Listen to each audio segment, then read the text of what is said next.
하나님 말씀 봅니다. 하나님 말씀 로마서 1장 16절 17절 두 절입니다. 로마서 1장 16절과 17절 두 절입니다. 하나님 말씀이 이러합니다. 내가 복음을 부끄러워하지 아니하노니 이 복음은 모든 믿는 자에게 구원을 주시는 하나님의 능력이 됨이라. 먼저는 유대인에게요 그리고 헬라인에게로다. 복음에는 하나님의 의가 나타나서 믿음으로 믿음에 이르게 하나니 기록된 바 오직 의인은 믿음으로 말미암아 살리라 함과 같으니라. 아멘.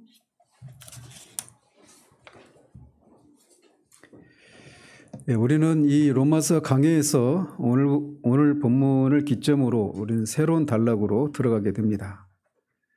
사도는 15절까지를 통해서 자신의 부르심의 이 근거와 목적, 그리고 로마에 있는 신자들을 방문하고자 하는 그런 목적들, 그리고 그것을 위한 자신의 기도, 이런 것들을 통해서 비교적 이 개인적인 그런 내용들을 다루었습니다. 그러면서 이제 본격적으로 이 로마서의 주제들을 향해 들어가고 있는 겁니다. 사도는 헬라인이나 야만인이나 지혜 있는 자나 어리석은 자에게 다 자신이 빚진 자다.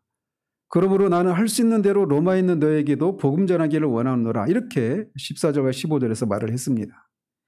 그리고 우리말에는 이 번역을 생략했지만 16절에는 헬라어로 가르라고 하는 단어, 왜냐하면 이라고 하는 단어로 시작을 합니다. 그러니까 이 16절은 앞에서 자신이 그렇게 헬라인과 야만인과 지혜 있는 자와 어리석은 자 그리고 로마에 있는 신자들에게 복음 전하기를 그렇게 열망하는 이유, 그것이 강박관념처럼 자신에게 작용하고 있을 정도로 그렇게 복음을 전하고자 하는 이유가 뭐냐? 16절에서 이렇게 말을 하는 겁니다. 왜냐하면 나는 복음을 부끄러워하지 않기 때문이다. 이렇게 말을 하고 있는 겁니다. 복음이 헬라인이나 유대인이나 야만인이나 지혜 있는 자나 어리석은 자에게 부끄러워할 것이 아니다 라고 말을 하고 있는 거예요. 그러면서 17절에서도 또 여기에도 왜냐하면이라고 하는 단어가 번역이 생략됐는데 이 16절에서 18절까지 왜냐하면이라고 하는 단어가 3번인가 4번이 나옵니다. 그러니까 계속 뒤에 있는 구절은 앞에 있는 구절에 대한 이유, 근거를 설명하고 있는 식으로 이렇게 논리를 전개하고 있는 거예요. 그래서 17절에도 왜 자신은 이 복음을 부끄러워하지 않느냐? 그것은 왜냐하면 복음이 모든 믿는 자에게 구원을 주시는 하나님의 능력이기 때문이다. 이렇게 말을 하고 있다는 것이죠. 그러면서 또 거기에도 왜냐하면이 있는데 왜냐하면 복음에는 하나님의 의가 나타나서 믿음으로 믿음에 이르게 하기 때문이다. 이렇게 말을 하고 있어요. 그리고 18절도 왜냐하면으로 시작을 합니다. 즉 하나님이 왜 복음에 하나님의 의가 나타나게 되었는가? 왜냐하면 사람들이 하나님의 진노 아래 있기 때문이다. 그래서 스스로는 구원에 이룰 수 없기 때문에 하나님께서 직접 우리 의가 아니라 하나님의 의, 즉 그리스도를 통한 구원의 길을 마련해 놓으셨다. 이렇게 말을 하고 있는 거예요. 그러니까 자신은 복음을 부끄러워하지 않고 그 복음은 믿는 자들을 구원에 이르게 하는 하나님의 능력이기 때문에 자신은 복음을 부끄러워하지 않는다. 이렇게 말을 하고 있는 겁니다. 그래서 말씀드린 것처럼 계속 이 구절들을 보면 사도가 이렇게 철저하게 논리적인 방식으로 자신의 그 복음을 증거하고 있는 것을 우리가 살펴볼 수 있어요. 그래서 이런 과정을 통해 사도는 로마서의 큰 주제를 16절에서 요약을 하고 있다. 이렇게도 말할 수가 있습니다. 16절에서는 이렇게 로마서의 큰 주제를 요약의 형식으로 밝힌 다음에 17절에서는 그것을 일반적으로 설명한 후에 18절 이하부터는 그것을 상세히 다뤄 나가는 이런 방식으로 로마서가 전개가 되는 겁니다. 그래서 방금 말씀드린 것처럼 16절은 로마서의 큰 주제를 요약하고 있는 매우 중요한 구절입니다. 그리고 17절은 그것을 일반적인 방식으로 그렇게 풀어주고 있는 구절이에요. 따라서 이 16절과 17절은 로마서에서 매우 중요한 구절이다. 이렇게 말을 할 수가 있습니다. 왜? 로마서 전체 주제를 요약을 하고 있기 때문에. 그래서 로이드 존스는 이 로마서에서 이 두 구절보다 더 중요한 구절이 없다라고 말할 정도로 그렇게 중요한 구절이 16절과 17절입니다. 왜 그런지는 우리가 이번 주뿐만 아니라 몇 주에 걸쳐서 이 두 구절을 살필 텐데 거기에서 많은 것들이 담겨 있어요. 그리고 이 두 구절은 개신교회가 탄생하게 되는 계기가 되는 그런 구절이기도 합니다. 왜냐하면 종교개혁의 이 선봉에 섰던 마틴 루터가 바로 이 구절을 통해, 특별히 17절을 통해서 자신이 그토록 찾기를 원했던 그 구원의 문제가 여기에 이 구절을 통해 해결을 받았기 때문이에요. 이 구절을 통해서 그는 안식을 누리게 됩니다. 뿐만 아니라 루터뿐만 아니라 다른 많은 사람들 역시 이 구절이 그들의 구원 여정 가운데 전환점이 되었던 그런 구절이 되기도 했습니다. 이런 면에서 이 두 구절은 로마 카톨릭에 저항하는 프로테스탄트가 태동하는 그런 구절이 되었다, 이렇게 말할 수 있을 정도로 굉장히 중요한 구절입니다. 프로테스탄트, 개신교를 프로테스탄트라고 하잖아요. 개신교인들을. 이 말 자체가 저항하는 자들 또는 이의를 제기하는 자들, 이런 뜻입니다. 뭐에 대해서 저항할까요? 로마 카톨릭의 잘못된 교리에 대해서 저항하는 자들, 이런 의미로 프로테스탄트라고 하는 이 말이 유래된 겁니다. 그래서 개신교는 기본적으로 잘못된 것에 대해서 저항하고 무엇에 근거해서? 성경의 근거에서 잘못된 것에 대해서 어떤 교리나 어떤 체제나 이런 것들을 저항하는 자들, 그래서 끊임없이 개혁하는, 성경으로 돌아가는 이런 사람들의 모임이다, 이렇게 말할 수가 있는 겁니다. 루터가 왜 어떤 면에서 이 구절이 그가 그토록 하나님 앞에 구원을 받기를 원했지만, 그래서 그 구원을 받기 위해서 막 정말 다른 사람들이 말릴 정도로 이렇게 금식을 행하고 고행을 하고 계단으로 무릎으로 계단을 올라가기도 하고 동굴 속에서 그렇게 막 먹지도 않고 마시지도 않고 그렇게 고행을 하면서까지 자신 안에 있는 이 죄, 끊임없이 솟구치는 이 죄 문제를 어떻게 해결할 수 있을지, 그리고 그 죄 문제를 끊임없이 이 자신의 그런 그 고해 신부에게 끊임없이 그 고해를 하느라고 신부가 너무 고해를 많이 하니까 이제 그만하라고 이렇게 말릴 정도로 그렇게 고통 가운데 있었던 루터가 왜 이 17절에서 그가 영혼의 안식을 누리게 되었는가? 나중에 보겠지만 그는 이 하나님의 의, 복음에는 하나님의 의가 나타났다라고 할 때 그 하나님의 의를 잘못 이해하고 있었던 거예요. 그러다가 하나님의 은혜로 그것이 의미하는 바를 깨닫고 나서 그가 비로소 영혼의 그런 해방을 누리게 되면서 그 변화된 루터를 통해서 이제 종교개혁이 일어나면서 사도 바울을 통해서 말씀드렸던 이 이신칭의 복음이 재발견되면서 개신교가 탄생하게 되는 겁니다. 뒤에서 이제 그거를 더 상세하게 말씀을 드릴 거예요. 이렇게 이 두 구절은 마틴 루터를 포함한 하나님의 사람들에게 전환점이 되었고 로마 카톨릭에 저항하는 프로테스탄트에게도 중요한 구절이었을 뿐만 아니라 이 구절은 또다시 자신의 공로와 행위로 구원을 받을 수 있다라고 하는 사람들로부터 그들을 향해서 그런 모든 시도를 반대하는 그런 초석이 되기도 하는 그런 구절이 됩니다. 따라서 이 두 구절은 우리가 복음을 전도하는 데 있어서 매우 사활적으로 중요한 구절이다라고 할 수가 있어요. 왜냐하면 이 두 구절이 의미하는 바가 무엇인지를 모른다라면 우리는 복음의 메시지나 복음을 전달하는 방식에서 분명히 문제가 발생하게 됩니다. 저는 개인적으로 어쩌면 여러분들 중에도, 그리고 저의 자신도 그랬습니다. 제 자신도 루터가 그렇게 구원을 받기 위해서 몸부림을 쳤지만 구원에 이르지 못했던 그가 구원에 이르게 했던 이것이 하나님의 의가 나타났다고 하는 말이 무엇인가를 비로소 깨닫고 나서야 구원에 이르게 되었던 것처럼 저 역시도 그래했고 제 주변에서도 그런 사람들을 굉장히 많이 봅니다. 나중에 이걸 더 상세히 말씀을 드릴 거예요. 자, 그래서 16절을 보면 이래서 이 구절이 되게 중요한 구절이라는 겁니다. 자, 그래서 16절을 보면 사도는 내가 복음을 부끄러워하지 않는다라고 말을 합니다. 이런 표현법을 수사학에서는 곡언법 이렇게 말을 합니다. 구부러질 곡자, 곡언법. 이 곡언법은 원래 표현하고자 하는 말을 그보다 약한 뜻의 말로 좀 부정적인 방식으로 표현함으로써 오히려 자신이 의도하는 바를 더 강조하는 그런 표현법을 곡언법 이렇게 부릅니다. 그러니까 여기서 사도가 나는 복음을 부끄러워하지 않는다 이 얘기는 결국 어떤 얘기냐면 나는 복음을 자랑스럽게 생각한다. 나는 복음을 영광스럽게 생각한다. 이런 아주 강한 의미가 담겨 있는 거예요.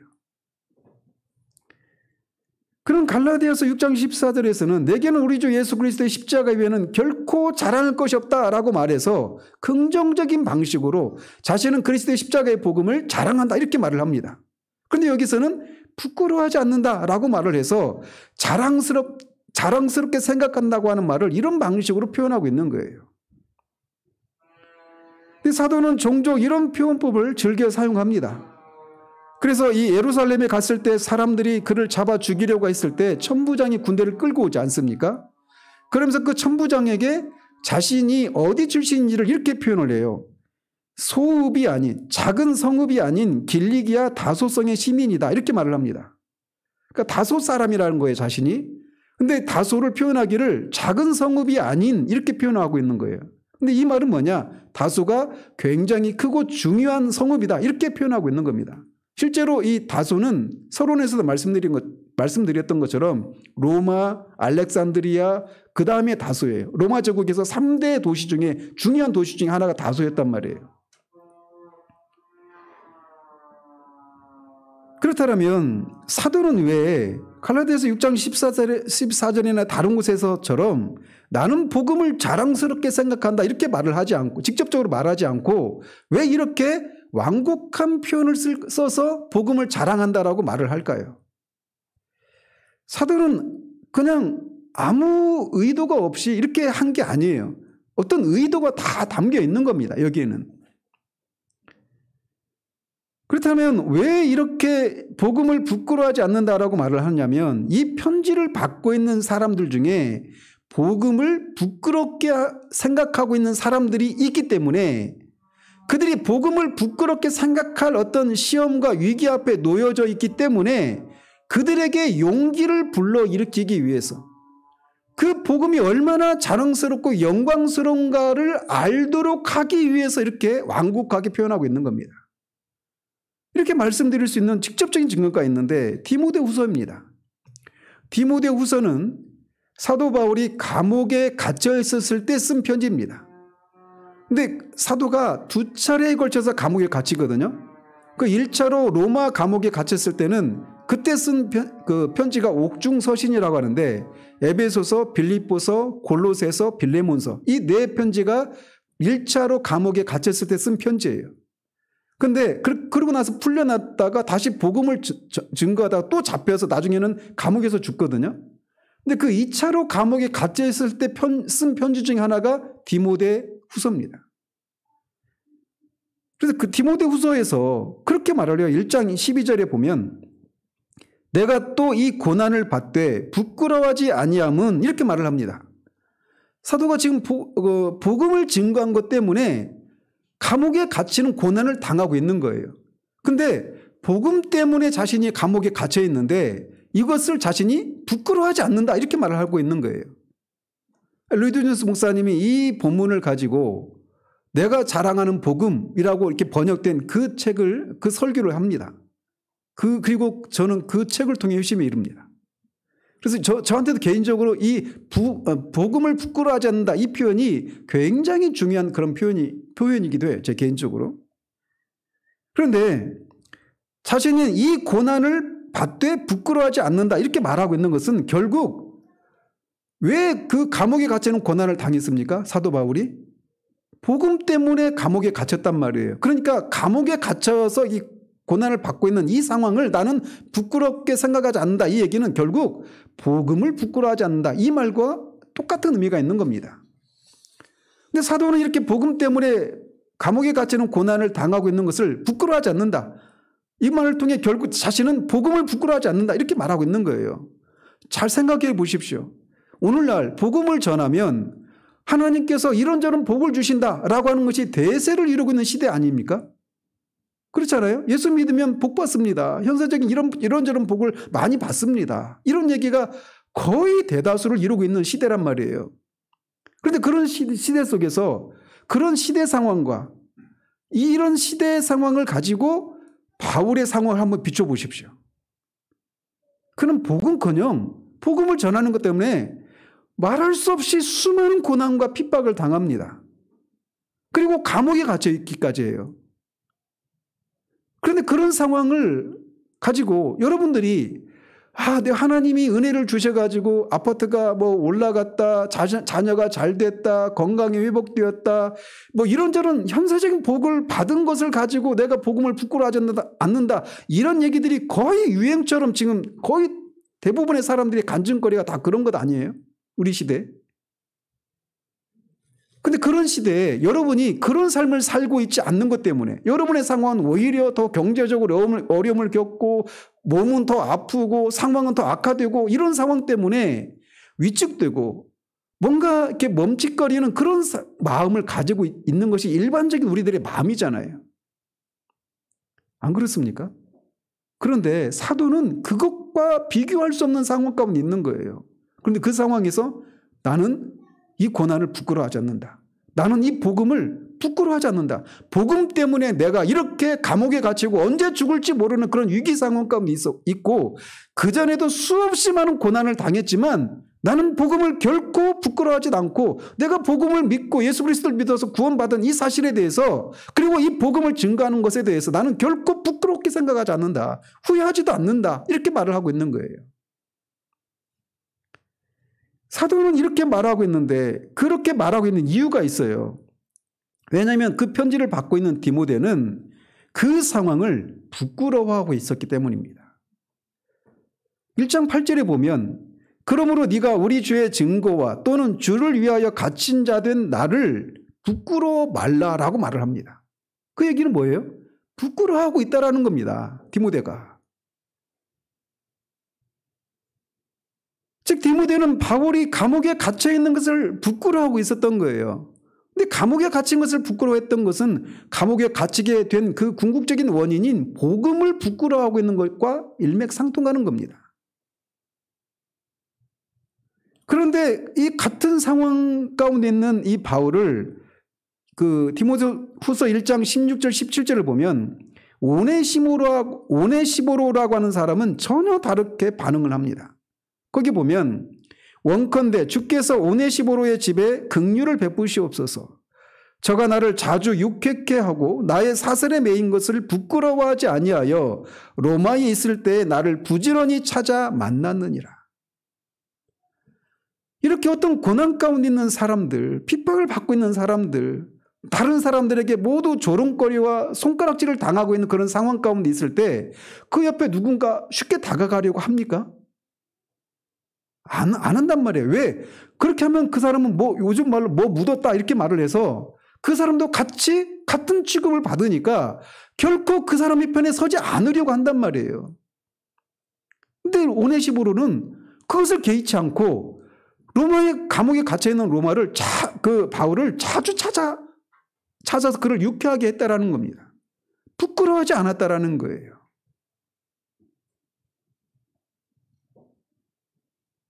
생각해 보십시오. 디모데 같은 사람이 바울이 감옥에 갇힌 것을 부끄러워하는 것을 통해서 결국은 복음을 부끄러워했다라면 당시에 얼마나 많은 사람들이 복음을 부끄러워하는 그런 상황 가운데 놓여 있었을까라는 겁니다. 예수님이 십자가에 달릴 때도 제자들이 다 도망가 버리잖아요. 그런 상황이 지금 벌어지고 있는 겁니다. 그런 사람들이 있었기 때문에 사도 바울은 자신이 복음 때문에 감옥에 갇힌 것을 부끄러워하지 않는 이유를 밝혀야만 했던 겁니다. 그리고 마찬가지로 로마에 있는 신자들 중에도 그런 사람들이 있었기 때문에 이렇게 그들을 돕고 그들의 그런 두려움의 영에 사로잡혀 있는 그들에게 용기를 불러일으켜줄 필요가 있었기 때문에 이 표현을 쓰고 있는 거예요. 내가 복음을 자랑한다 이렇게 말할 수도 있는데 복음을 부끄러워하고 있는 그런 상황 때문에 이렇게 말을 하고 있다는 거죠. 디모데후서 1장 7절에서 하나님이 우리에게 주신 것은 두려워하는 마음이 아니요 오직 능력과 사랑과 근신하는 마음이다. 이렇게 말하면서 디모데에게 고난을 내가 감옥에 갇힌 것을 부끄러워하지 말라 이렇게 말하고 있는 거예요. 디모데 같은 사람이 그랬다라면 얼마나 많은 사람이 이런 시험에 노출되어 있을까요? 여러분들은 복음을 부끄러워하게 되는 그런 상황에 놓여서 마음이 위축되거나 갈등을 하고 그런 갈등이나 하고 있는 여러분 자신에 대해서 부끄러워하는 것이 무엇인지 아십니까? 쉽게 말씀드려서 여러분들은 예수 믿는 것이 후회가 되거나 또는 부끄럽게 여겨지는 그런 시험에 한 번이라도 직면한 적이 있습니까? 만약 이 질문에 나는 예수님 믿고 나서 한 번도 복음을 후회하거나 예수 믿는 것을 부끄러워하거나 후회하거나 이런 적이 없습니다. 이렇게 말하는 사람이 있다면 그런 사람들에 대해서 로이드 존스는 그 사람이 훌륭한 그리스도인이어서가 아니라 그가 복음이 무엇인지를 제대로 이해하지 못했기 때문에 그런 말을 한다. 이렇게 말을 합니다. 아이러니 아니에요? 굉장히 역설적이죠. 우리가 생각할 때 나는 어떤 상황이 와도 목에 칼이 들어와도 나는 끝까지 복음을 고수하고 예수 믿는 것을 고수하고 복음 믿는 것을 후회하지 않는 그런 사람이었고 또 그런 사람이기를 원한다. 그럼 내가 어떻게 복음을 부끄러워한단 말인가? 이게 우리들이 어떤 영웅적으로 생각하는 신앙의 모습 아니에요? 근데 로이드 존스는 오히려 이 복음을 부끄러워하는 그런 시험을 직면하는 것이 무엇인지를 모른다라면 그 사람이 오히려 복음이 무엇인지를 제대로 이해하지 못했기 때문에 이렇게 말을 한다라는 거예요. 그러니까 로마서 강해를 잘못 읽으면 자신이 가지고 있는 이 율법주의적인 이런 생각에 그냥 부합하는 것을 말하고 있는 것처럼 오해를 합니다. 로마서 강해를 로이드 존스 목사님 책을 수많은 사람이 읽었음에도 불구하고 복음이 무엇인지를 제대로 모르고 있는 사람들이 많아요. 제가 볼 때 말이죠.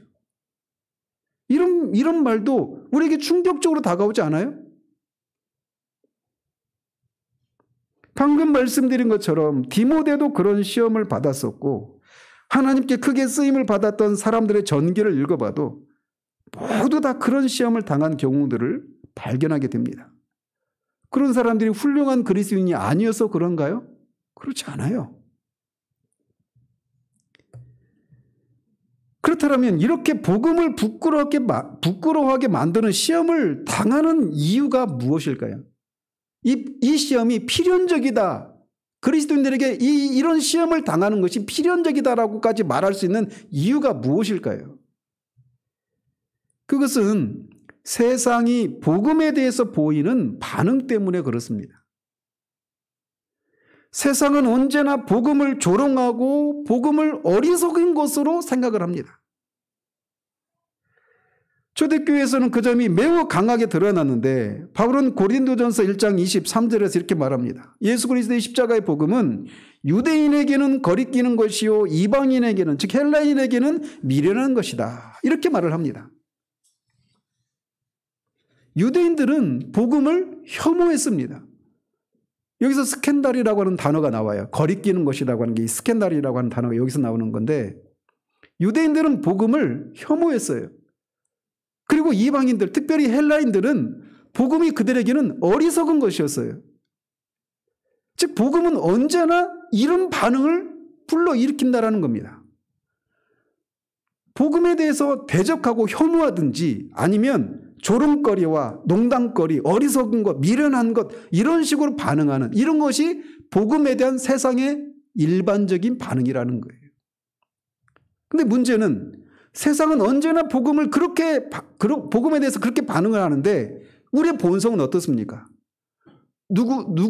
여러분들 중에 누구라도 나는 사람들이 나를 대적할 때 난 거기서 쾌감을 느껴. 행복감을 느껴. 여러분들을 조롱하고 막 지럽지 못하고 미련한 사람이라고 여기는 것에 대해서 그럴 때마다 여러분들이 막 쾌감을 느낍니까? 행복감을 느낍니까? 절대 그렇지 않아요. 사람의 본성은 다른 사람들이 나를 미련하고 혐오하고 어리석은 사람 이렇게 평가하는 것에 대해서 굉장히 싫어를 합니다. 그렇지 않아요?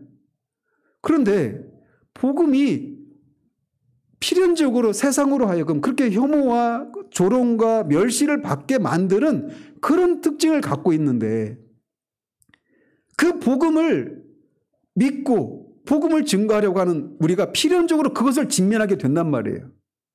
그런 세상의 반응을. 근데 우리의 본성은 그런 반응을 생내적으로 싫어해요. 그렇기 때문에 그런 반응 앞에서 복음을 잠시라도 부끄러워하거나 후회하거나 이런 시험을 당한단 말이에요. 이건 필연적입니다. 자, 그렇다면 세상은 왜 복음을 미워할까요? 그것은 복음이 전달하는 메시지 때문에 그렇습니다. 복음은 먼저 한 사람에 대해서 소개하는 것입니다. 복음 전도자는 언제나 그분을 선포해야 돼요.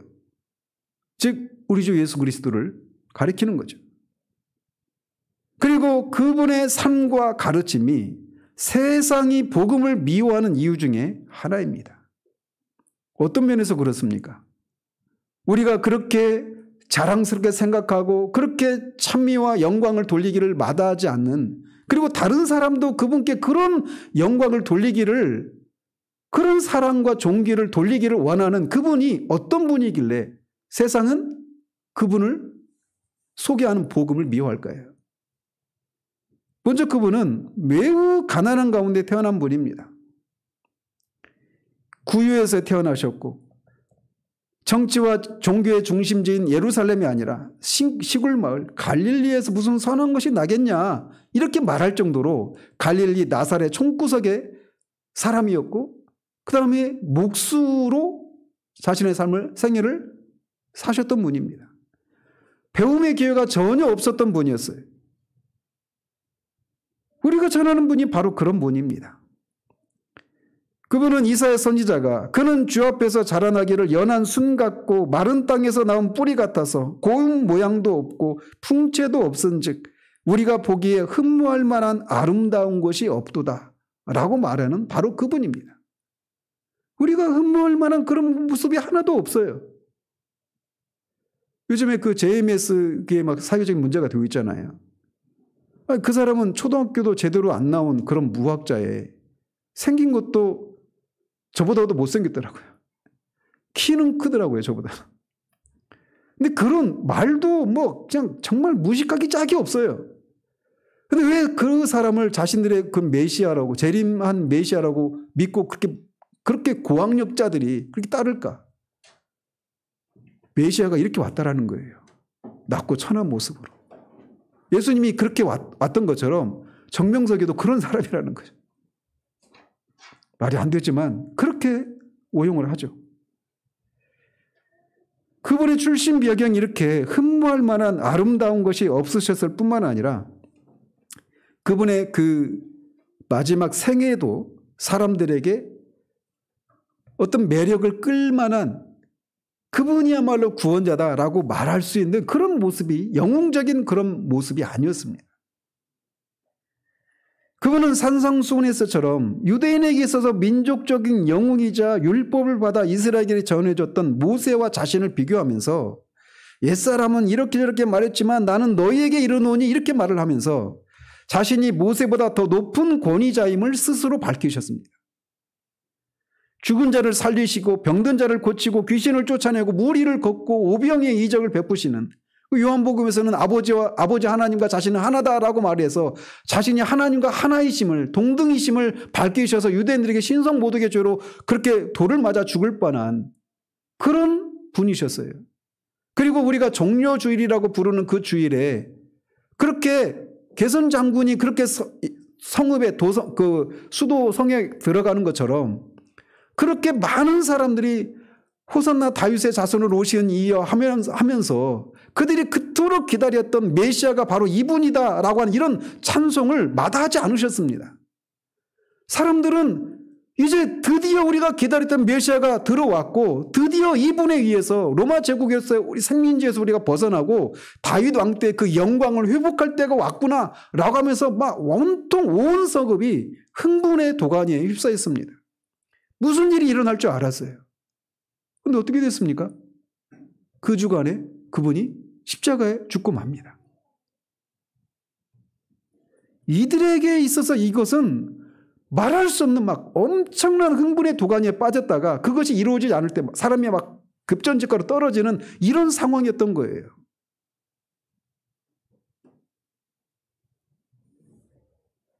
너무나 무기력하게 당국자들에게 잡히고 말았습니다. 천사들이 막 풍랑을 잠잠케 하고 죽은 자를 살리고 오병이에게 이적을 베푸시는 그분이 천사들을 요구해서 당국자들에게 잡히지 않을 수 있도록 하실 수 있지 않겠어요? 근데 그런 것을 요구하지도 않았고 실제로 그런 일들이 일어나지 않습니다. 심지어 하나님의 저주를 받은 죽음의 상징인 나무에 달려서 무기력하게 죽고 맙니다.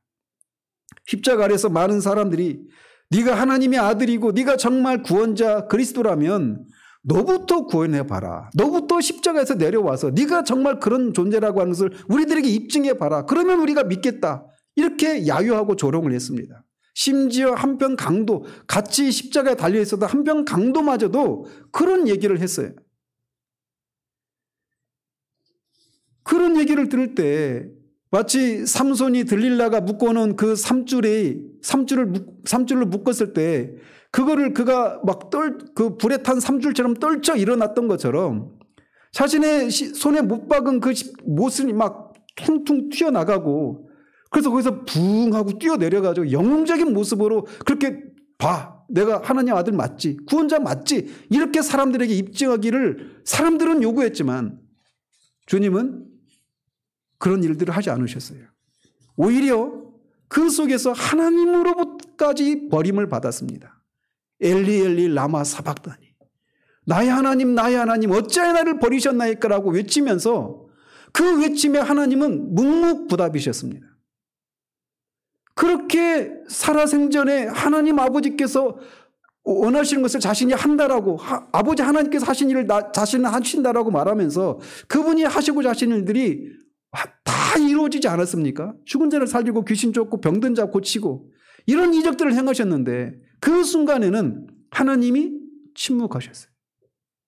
그리고 죽어버렸습니다.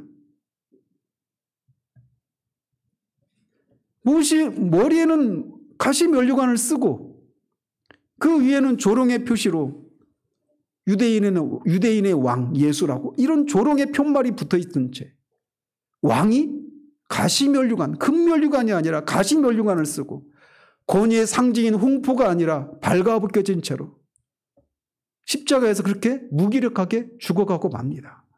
하나님으로부터 저주를 받은 자의 죽음의 상징인 나무에 십자가에 그렇게 죽고 말아요. 그런 예수가 어떻게 하나님의 아들이고 그런 예수가 어떻게 구원자라는 거예요. 자기 자신도 구원하지 못하는 자가 어떻게 다른 사람들을 구원할 수 있는 구원자가 될 수 있느냐. 그가 하나님의 아들이라면 어떻게 하나님으로부터 저주를 받아서 그렇게 나무 십자가에 죽느냐. 이게 유대인에게는 걸림돌이었던 겁니다. 예수가 하나님의 아들이고 예수가 구원자다 그리스도다라고 하는 이 메시지는 유대인들에게 막 분노를 불러일으키는 것이었어요. 어떻게 하나님의 아들이 십자가에 죽을 수 있느냐라는 거죠. 하나님의 저주를 받아서. 그런 일은 있을 수가 없는 거예요. 유대인의 입장에서 보면. 하나님의 아들이라면 광야에서 마귀가 3가지 시험을 했던 것처럼 높은 곳에 뛰어내려도 천사들이 보호해서 그를 지켜줘야 되는 일이 일어나야 되는 거예요. 돌을 떡덩이로 바꾸는 그런 이적들을 행해야 되는 겁니다. 그런데 그렇게 무기력하게 죽어버리고 말았으니 그런 예수가 너희들의 구원자다. 씨도 안 먹히는 얘기죠. 그래서 복음은 그 복음의 그 메시지 자체가 사람들에게 조롱거리가 되는 겁니다. 미움을 불러일으키는 것이 되는 거예요. 뿐만 아니라 복음은 모든 사람들을 죄인이라고 정죄하기 때문에 세상은 복음을 미워합니다. 복음은 오직 그분만을 믿어야만 구원에 이른다라고 말을 합니다. 그분을 믿지 않고서는 구원에 이룰 수가 없다라고 하는 거예요. 하나님의 아들이 우리를 구원하시기 위해서 오셨다라고 하는 것이 우리에게 달콤한 메시지로 들리기 전에 그 사실 자체는 우리에게 뭘 선포하고 있는 거냐면 너는 스스로 구원에 이룰 수가 없는, 너는 하나님의 영원한 정죄 아래에 있는데 그 정죄 안에서 네가 아무리 애를 써도, 아무리 구원을 위해서 구원받기를 위해서 열심을 내도, 아무리 나쁜 짓을 안 하고 아무리 선한 일을 해도 그것이 너를 구원에 이르게 하는 것이 아니다 라고 말하는 거예요. 예수를 믿으라고 하는 것은 전적으로 자기를 부정하는 겁니다. 나는 아무것도 아니다라고, 나는 쓰레기라고, 인간 쓰레기라고, 아무것도 할 수 없는 사람이라고 말을 하는 거예요. 그게 복음이 전해지는 메시지인 겁니다. 그러니 그런 메시지를 누가 좋아하겠습니까? 뿐만 아니라 복음은 철학이 아니기 때문에도 세상이 비웃습니다. 특별히 이 헬라인들이 그런 사람들이었죠. 복음은 철학이 아닙니다. 복음은 단지 한 사람에게 일어난 일과 그 일들이 무엇을 의미하는지를 말해주고 그분을 믿으라고 전하는 것이 복음의 전부예요. 그것은 어떤 철학적인 그런 논리적이고 체계적인 그런 철학적인 체계가 아닙니다. 그런데 철학은 말 그대로 필로소피라고 하는 게 필로소피아, 지혜에 대한 사랑, 이게 철학이잖아요. 철학이 그 말 자체가 지혜에 대한 사랑이라고 하는 말처럼 지적인 능력이 탁월한 사람들에 의해서 이 세상의 본질은 무엇이고 이 세상이 어떻게 태어났고 우리 인간은 어떤 존재이고 어떻게 살아가야 되는지 우리가 무엇인가를 인식하고 무엇인가 참되고 거짓다라고 하는 것을 분별할 수 있는 그게 내가 진짜 보고 있는 것이 진짜인지 아닌지 그것을 인식할 수 있는 그 근거는 무엇인지 등과 같이 원통 철학은 지적인 능력이 부족하고는 그걸 이해할 수 없는 체계가 철학입니다.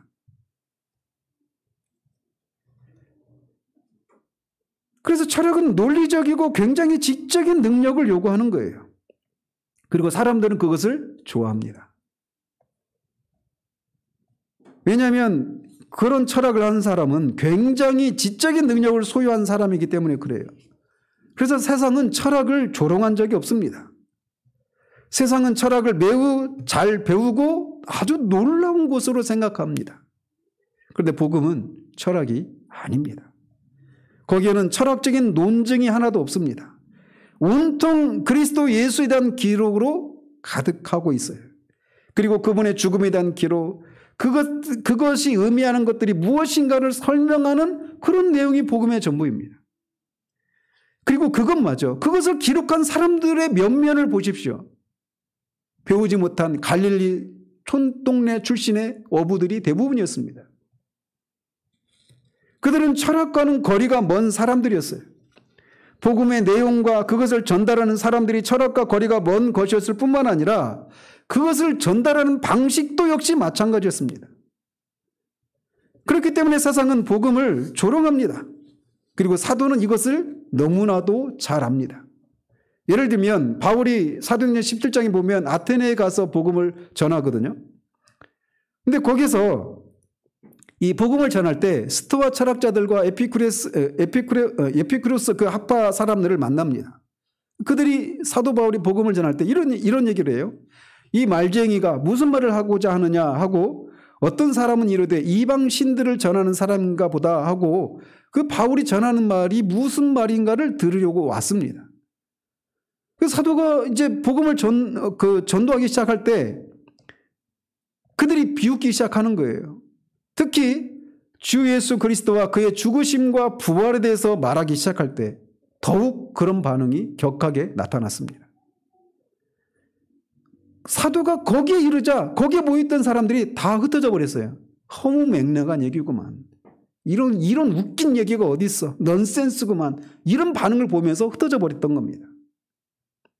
이것은 오늘날도 마찬가지입니다.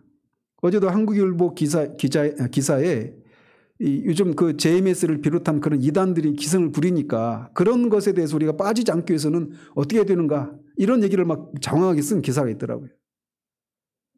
결론이 뭐냐? 이성과 과학으로 무장해야 된다는 거예요. 이 말을 했던 사람이 칼 세이건이라고 하는 이 무신론자거든요. 안티 크리스찬이에요. 그러니까 이성과 과학의 시대에 이성과 과학으로 우리가 무장하면 그런 사이비 종교에 빠지지 않는다는 거죠. 근데 칼 세이건이 무신론자라니까요. 이 사이비 종교에 빠지지 않는 그 사이비 종교 안에는 기독교도 들어가 있는 거예요. 그들이 볼 때 기독교는 철학적이지 않은 겁니다. 이성적이지도 않고 과학에서 벗어나는 것들이에요. 그러니까 그런 세상의 구미에 맞추기 위해서 볼트만이라고 하는 신학자는 비신화를 꾀하는 겁니다. 그래서 이적과 이런 것들은 다 빼는 거예요. 그 미국의 그 건국의 아버지라고 하는 3대 대통령이었던 누구죠? 토마스 제퍼슨이라는 사람이 성경을 그런 것들을 다 빼고 이적과 이 과학과 이성에 맞지 않는 것들은 다 빼고 동정녀 탄생, 오병이의 이적, 물기를 걸었다 이런 것들 다 빼고 성경을 따로 이렇게 만들었어요. 그걸 제퍼슨스 바이블 이렇게 말하거든요. 건국의 아버지가 그런 사람이에요, 미국에.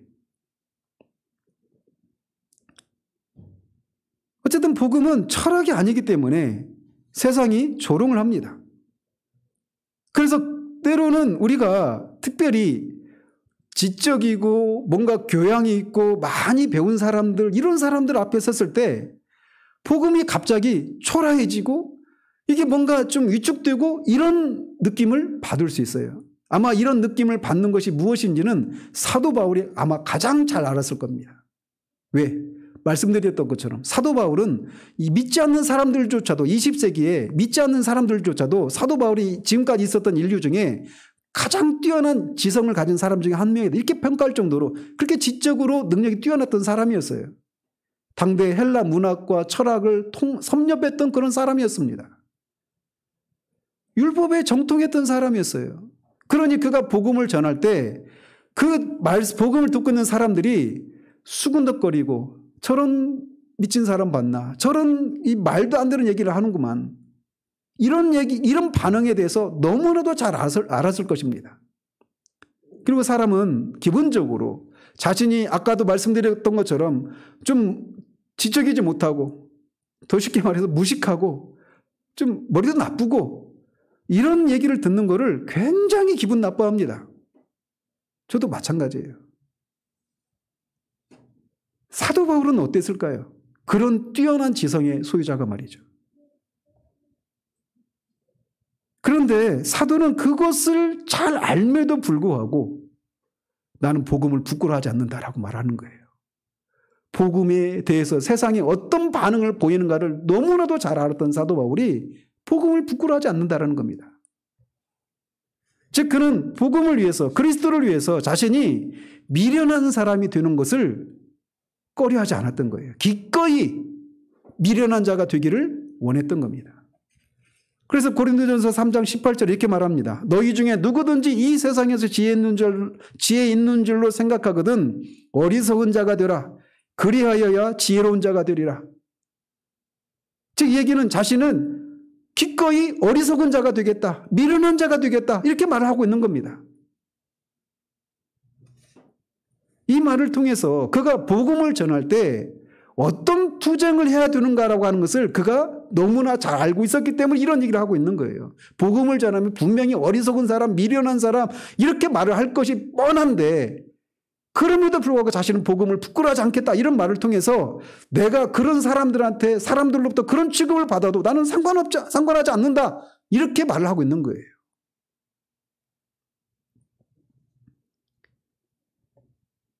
그렇다고 해서 복음이 소위 지적인 살인을 요구하는 게 아닙니다. 우리의 지성을 죽여야 된다 이런 얘기를 하는 게 아니에요. 그냥 무지성으로 그냥 믿습니다라고 하면서 무조건 어둠 속을 향해서 뛰어드는 이런 것을 요구하는 게 아니에요. 복음이 말하고 있는 건 뭐냐? 그가 아무리 지적인 능력이 뛰어난 사람이라 하더라도 또 반대로 정반대로 그가 정말 읽고 쓰기조차도 못하는 그런 문맹이고 무학자고 무식한 사람이라 하더라도 복음 앞에서는 똑같다라는 겁니다. 이걸 말하는 거예요. 그러니 지성을 갖추고 있다고 생각하는 사람들이 얼마나 그게 기분 나쁘고 얼마나 우스운 얘기가 되겠습니까? 아니 내가 이런 박사학위를 가진 사람이 이런 동사계 철학에 능통한 내가 어떻게 그런 배움의 기호가 전혀 없는 사람과 똑같단 말인가? 근데 복음은 그렇다고 말하는 거예요. 부정적인 측면에서 보자면 말이죠. 근데 긍정적인 측면에서 보자면 복음은 아무리 지적으로 부족한 사람이라 하더라도 복음을 통해서 구원에 이를 수 있다는 겁니다. 그래서 사도가 복음을 부끄럽지 않는다고 말을 하는 거예요. 모든 믿는 자들을 구원하시는 하나님의 능력이 복음이기 때문에 부끄러워하지 않는다는 겁니다. 야만인들에게도 복음이 통한다라는 거예요. 어리석은 자들에게도 복음이 통한다라는 겁니다. 왜? 복음은 하나님의 능력이기 때문에. 그 복음을 전하는 것 때문에 자신이 어리석고 미련한 사람으로 취급을 받아도 상관하지 않는다라는 거예요. 그 복음만이 그런 일들을 행할 수 있기 때문에 복음을 부끄러워하지 않는다고 말을 하고 있는 겁니다. 이런 사실을 통해서 우리는 우리 자신이 전하는 복음이 참된 복음인지 아닌지를 판단할 수가 있는 근거가 여기서 나오는 겁니다. 즉 참된 복음을 전했을 때 세상이 그 복음에 대해서 어떤 반응을 보이느냐를 보면 그가 전하는 복음이 참된 복음인지 아닌지를 알 수 있다는 거죠. 그게 뭡니까? 참된 복음은 언제나 거듭나지 않은 사람, 자연인, 이 사람들의 마음을 상하게 하고 기분 나쁘게 하고 분노를 자아나게 하는 그런 반응을 보인다는 겁니다. 예수 그리스도의 복음은 언제나 육신에 속한 자연인의 마음을 상하게 합니다. 그래서 복음은 언제나 세상으로부터 그런 경멸과 조롱을 받게 되어 있어요. 이 때문에 그가 전하는 설교나 복음 증거가 참된지 아닌가, 참되지 않은가를 이런 반응이 있는지 없는지를 가지고 판단할 수 있다는 겁니다. 그가 전하는 복음이 자연인의 마음에 상처를 주고 있는가? 그가 그 복음이 자연인을 괴롭히고 있는가? 중생하지 못한, 거듭나지 못한 자연인이 그것을 미워하고 있는가? 만약 그렇지 못하다면 그 설교나 복음 강론에는 무엇인가 그릇되어 있다라고 말할 수 있는 겁니다. 예수 그리스도의 복음은 자연인에게는 인기가 없습니다. 자연인은 그것을 대적하게 되어 있어요. 그렇기 때문에 만일 어떤 사람이 전하는 이 복음 메시지가 자연인, 중생하지 못한 사람이 그 설교를 들으면서 그 설교자를 크게 칭찬하고 있다라면 그 사람은 일단 의심해 봐야 합니다. 주님은 모든 사람에게 칭찬을 받는 자들에게 화가 있다라고 말을 합니다. 복음은 복음을 필요로 하는 사람에게나 복음입니다. 그러나 거듭나지 못한 사람에게는 복음이 아니에요. 기쁜 소식이 아닙니다. 자신을 정죄하는 소리로 들리는 거예요. 제가 몇 주 전에 우리 교회를 떠났던 그 한 분이 얘기 들으셨죠? 그 있는 동안에 굉장히 말씀을 힘들게 들으셨어요. 말씀을 들을 때마다 늘 정죄한 것처럼 들리니까. 그런 이유만은 아니지만 어쨌든 교회를 떠나셨어요. 그래서. 근데 최근에 제가 들려온 소식을 들으면 얼마나 하나님 앞에 감사했던지. 작년부터인가 이 말씀을 듣고 있었다라는 거예요. 말씀의 은혜를 누리기 시작하면서. 제가 그런 얘기를 들으면 막 힘이 납니다. 복음은 자연인의 마음에 평안함을 약속하지 않아요. 복음을 들으면 일단 복음의 핵심이 오직 예수 그리스도를 믿음으로만 구원에 이른다라는 거잖아요. 그 얘기는 뭐냐? 내가 아무리 도덕적인 삶을 살았어도, 내가 종교적인 열심이 아무리 크다 하더라도, 내가 구원에 대한 열망이 아무리 강렬해도, 내가 더 이상 죄악된 삶을 살지 않고 있다 하더라도 그것이 그를 하나님이 구원에 이르도록 하는 조건을, 공로를 제공해 주지 않는다라는 거예요. 오히려 성경은 우리의 의가 다 더러운 옷과 같다라고 말을 합니다. 우리가 그렇게 자랑거리로 삼는 우리의 지적인 능력, 종교적인 열심들, 이런 것들이 다 하나님 앞에 똥덩어리라고 말을 하는 거예요. 사도 바울이 빌립보에서 그렇게 말하잖아요. 자신이 자랑할 것이 이렇게 많은 사람이다. 그런데 내가 그리스도 예수를 아는 지식과 비교해 보면 이런 것들은 다 배설물과 같다라는 거예요. 똥이라는 겁니다.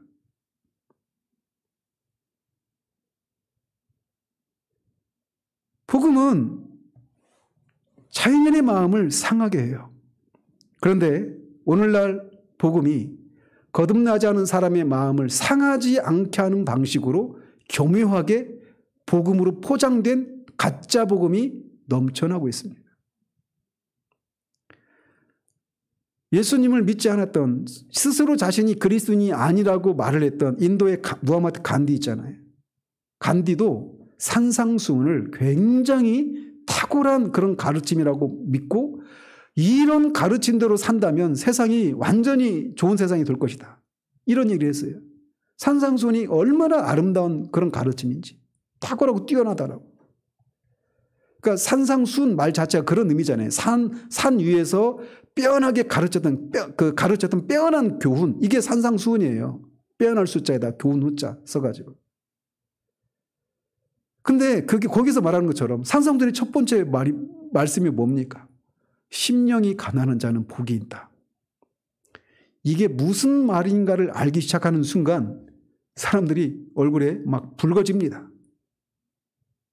산상수훈 얼마나 멋진 말입니까? 그 의미가 무엇인지를, 그 본질적인 것들을 파악하지 못하면, 한쪽 뺨을 때리면 다른 쪽 뺨도 돌려대라고, 오리를 가져가면 심리를 가라고, 걷어서 달라고 하는데 속까지 주라고.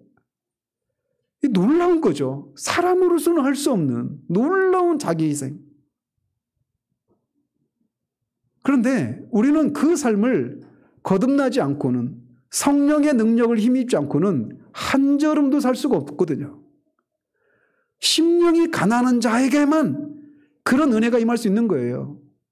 내가 영적으로 파산된, 심령으로 가난하다, 심령으로 완전히 파산 상태인, 영적으로 완전히 거지인 그런 사람, 하나님의 은혜가 아니면 내가 구원에 이를 수 없다라고 하는 그것을 철저히 알고 있는 사람, 그래서 오직 하나님의 의만, 하나님의 은혜만 구하는 사람, 그런 자신의 상태를 인해서 애통해하는 사람, 그 하나님의 의를 구하고 하나님의 의가 자신의 삶과 존재를 통해 더 많이 실천되어 나가기를 위해서 갈망하고 배고파하는 사람, 그런 사람만 복이 있다라고 말을 하거든요.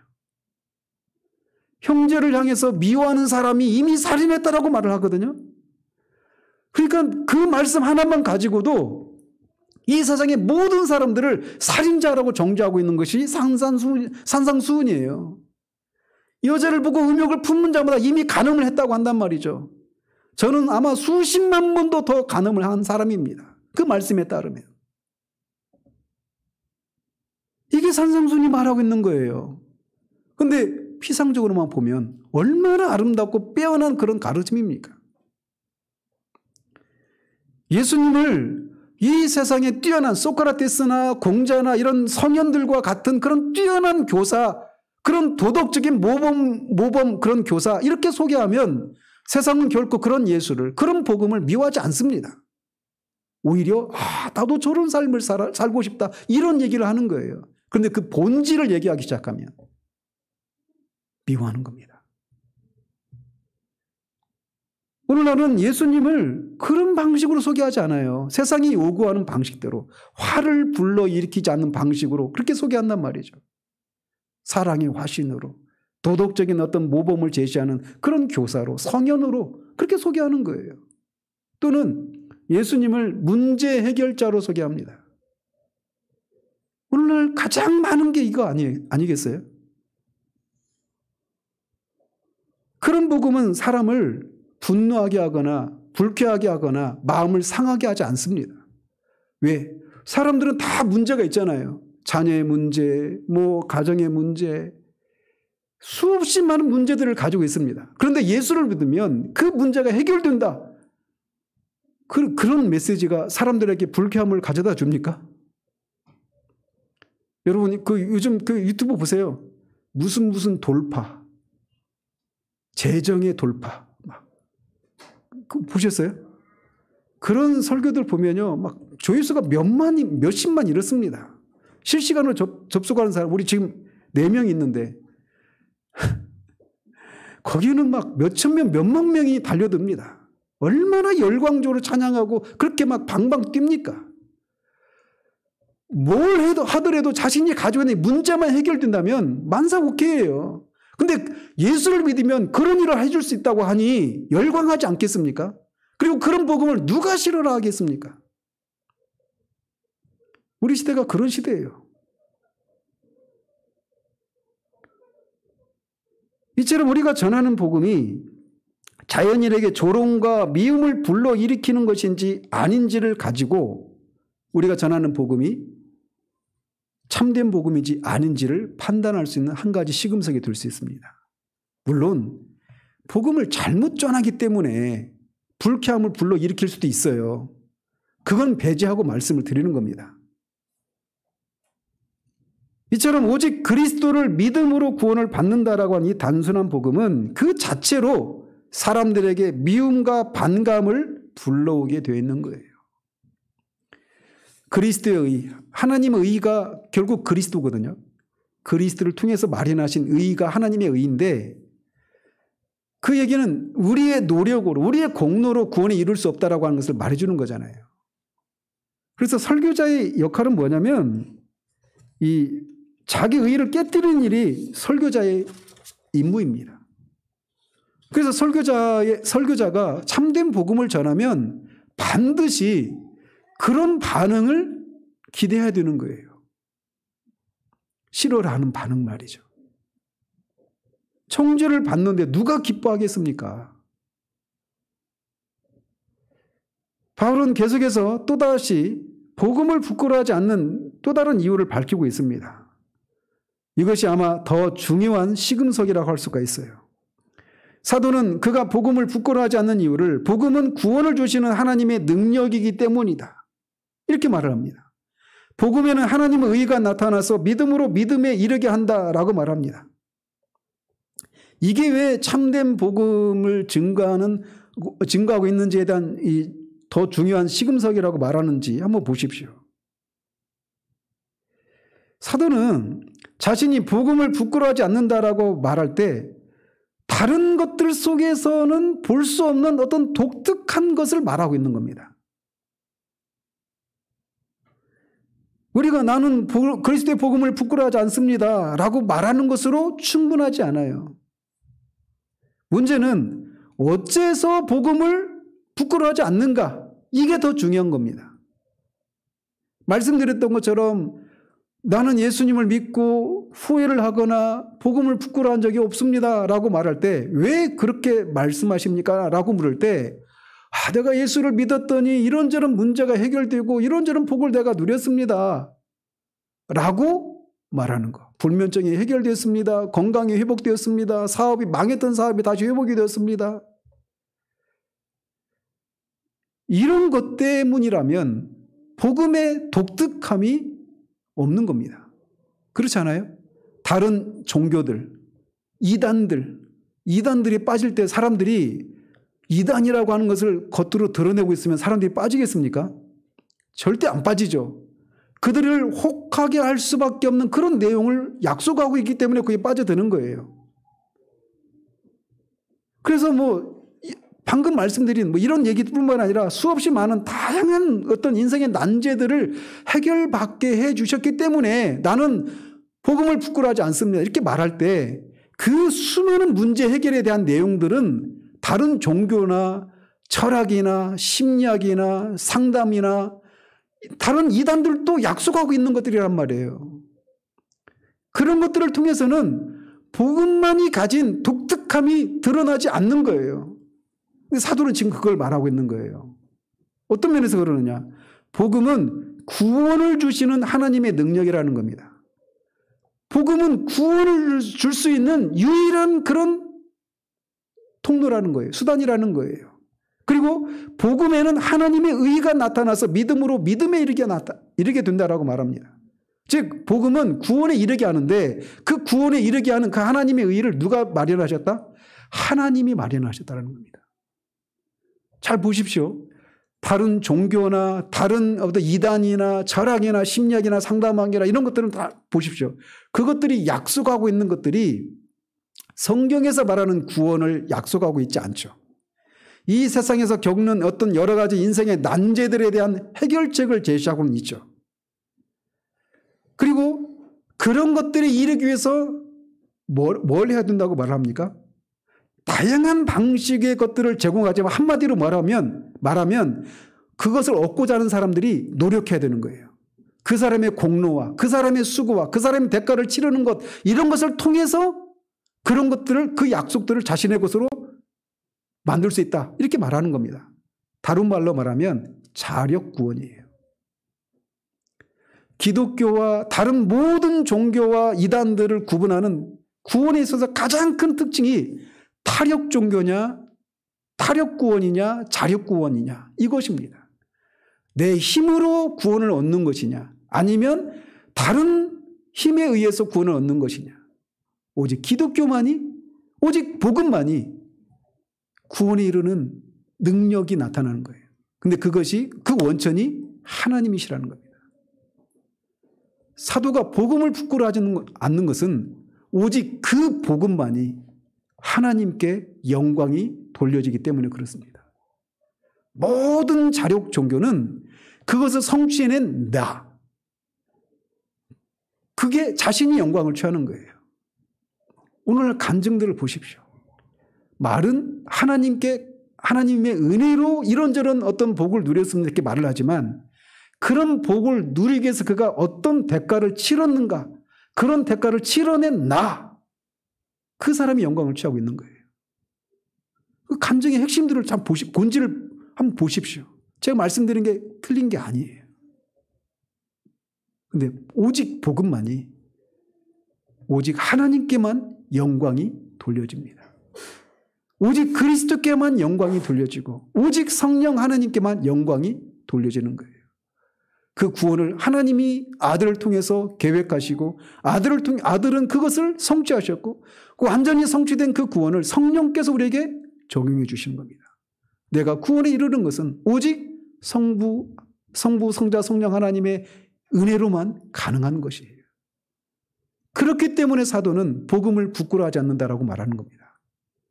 왜? 그 복음만이 삼위 하나님께만 온전한 영광이 돌려진 것이기 때문이에요. 우리 모두가 사도가 말하는 그런 이유로 복음을 부끄러워하지 않는 우리들 되기를 바랍니다.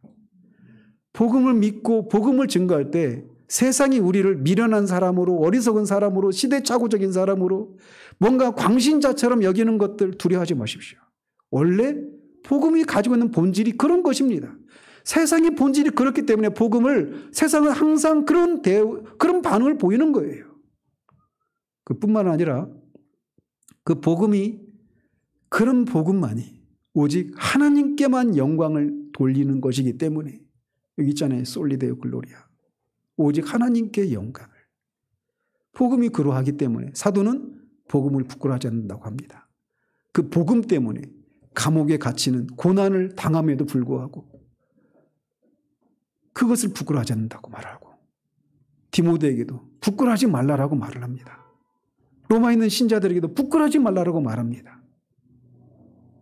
이것이 무엇인지를 아는 그런 우리들 되어지기를 우리 주님의 이름으로 축원드립니다. 기도하겠습니다. 하나님 아버지, 이 로마서의 주제를 요약하고 있는 16절과 17절을 이제 살펴가기 시작합니다. 그 구절을 통해 1000년의 세월 동안 지속되었던 잘못된 기독교가 성경의 기독교로 성경의 교회로 돌아가는 그런 중대 사건이 일어났던 그런 계기가 되었던 구절이었음을 우리가 봅니다. 사도가 그렇게 복음을 부끄러워하지 않는다라고 말했던 그 복음이 가지고 있는 특징, 세상의 본질, 그리고 그가 복음을 부끄러워하지 않는다고 말했던 그 궁극적인 원인이 그 복음만이, 그런 복음만이, 사도가 전하는 그 복음만이 오직 하나님께만 영광을 돌려드리기 때문임을 우리가 살펴보았습니다. 하나님, 우리에게도 사도의 마음이 있었던 복음을 부끄러워하지 않는, 아니 복음을 자랑스럽고 영광스럽게 생각했던 그것이 우리 가운데 있기를 소원합니다. 사도의 고백이 우리의 고백이 되어져서 복음 때문에 우리가 세상 가운데서 어떤 사람으로 취급을 받아도 기꺼이 그것을 감수하는 데까지 나가는 우리 모두 될 수 있도록 도우시기를 원합니다. 예수 그리스도 이름으로 기도합니다. 아멘.